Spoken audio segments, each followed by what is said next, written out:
زندگی میں کبھی آپ کے ساتھ ایسا ہوا ہے کہ آپ کسی شخص کے بارے میں سوچنا بند ہی نہیں کر پاتے، چاہے وہ آپ کا دوست ہو یا کوئی پسندیدہ شخص ہو یا پھر کوئی جس سے آپ دور ہو گئے، لیکن اس کی یادیں، اس کی باتیں، اس کے چہرے کی تصویر دل اور دماغ سے نکلتے ہی نہیں۔ آپ چاہے جتنا بیزی ہو جائے، چاہے نماز میں کھڑے ہو، چاہے کتاب کھول لے، مگر وہ شخص دماغ میں بار بار آتا رہتا ہے۔ یہ کیوں ہوتا ہے؟ کیا اس کے پیچھے کوئی سائیکولوجیکل وجہ ہے؟ اور اسلام اس کے بارے میں کیا کہتا ہے؟ پہلی وجہ ہے اٹیچمنٹ، یعنی لگاؤ۔ انسان جس سے محبت یا لگاؤ رکھتا ہے، اس کا تصور دل میں بس جاتا ہے۔ قرآن میں اللہ تعالیٰ فرماتا ہے، اور تم اللہ کے سوا ایسی چیزوں کو چاہتے ہو جو تمہیں کوئی فائدہ نہیں دیتی۔ مطلب جب دل کسی انسان سے حد سے زیادہ جڑ جاتا ہے تو وہ خیالات میں بس جاتا ہے۔ دوسری وجہ ہے خواہش، ڈیزائر۔ اکثر ہم کسی کو سوچتے اس لیے رہتے ہیں کیونکہ ہماری ایک ادھوری خواہش اس سے جڑی ہوتی ہے، جیسے شادی کی امید یا دوبارہ ملنے کی تمنا۔ تیسری وجہ ہے شیطان کا وسوسہ۔ شیطان انسان کے دل میں انہی چیزوں کو بڑھاتا ہے جو اس کے لیے کمزوری بن جائے۔ اگر دل میں کسی کی یاد بس گئی تو شیطان اسے اور گہرا کرتا ہے تاکہ انسان اللہ کو بھول جائے۔ چوتھی وجہ ہے خالی پن۔ جب زندگی میں کوئی اور پرپز نہیں ہوتا، دل اور دماغ ایک شخص کی یادوں سے بھر جاتا ہے۔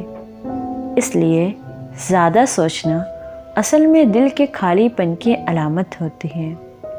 نفس اور دل کی حقیقت۔ نبی کریم صلی اللہ تعالیٰ علیہ وسلم نے فرمایا، دل ایک برتن ہے، اگر یہ اللہ کے ذکر سے بھر دیا جائے تو شیطان کا گزر نہیں ہوتا۔ مطلب جب ہمارا دل خالی ہوتا ہے تو اس میں یا تو کسی انسان کی محبت بس جاتی ہے یا شیطان کے وسوسے۔ سائیکولوجسٹ کہتے ہیں جتنا آپ کسی تھاٹ کو دباتے ہیں وہ اتنا اسٹرانگ ہوتا ہے۔ اس لیے جب ہم کہتے ہیں مجھے اس کے بارے میں سوچنا بند کرنا ہے تو دماغ اور بھی زیادہ اسی کو سوچنے لگتا ہے۔ اس کے علاج اور اسلامی حل: اللہ کو پہلا بنائیں۔ دل کا اصلی مالک اللہ ہے۔ جب تک دل میں انسان پہلا ہوگا سکون نہیں ملے گا۔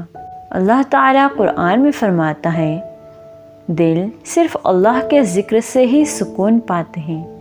2. دعا اور نماز میں روح کا استحصال۔ جب بھی اس شخص کا خیال آئے فوراً دعا کرے، یا اللہ اگر یہ میرے حق میں بہترین ہے تو میرے لیے آسان بنا، ورنہ میرے دل سے اس کی محبت نکال دے۔ نمبر 3. بزی رہنا۔ دل کو خالی چھوڑنا سب سے بڑی غلطی ہے۔ اسٹڈی، کام، ہابیز، عبادت میں اپنے آپ کو انگیج کریں۔ 4. کسی اور کی خدمت۔ جب ہم اپنی سوچ کو کسی اور کے لیے فائدہ مند بناتے ہیں، دل کے اننیسیسری تھاٹس کم ہوتے ہیں۔ 5. قرآن کا کنیکشن۔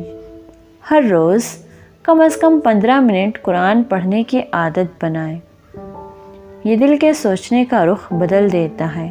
دوستو، کسی کے بارے میں سوچنا انسانی فطرت ہے، لیکن اگر یہ سوچ آپ کو اللہ سے دور کرنے لگے، آپ کی عبادت، آپ کی زندگی اور آپ کے گولز کو توڑنے لگے، تو سمجھ لیجئے کہ اب وقت ہے اللہ سے دل جوڑنے کا، کیونکہ جو دل اللہ کے ذکر سے بھر جاتا ہے اس میں کسی اور کی یاد اتنی گہری جگہ نہیں بنا پاتی۔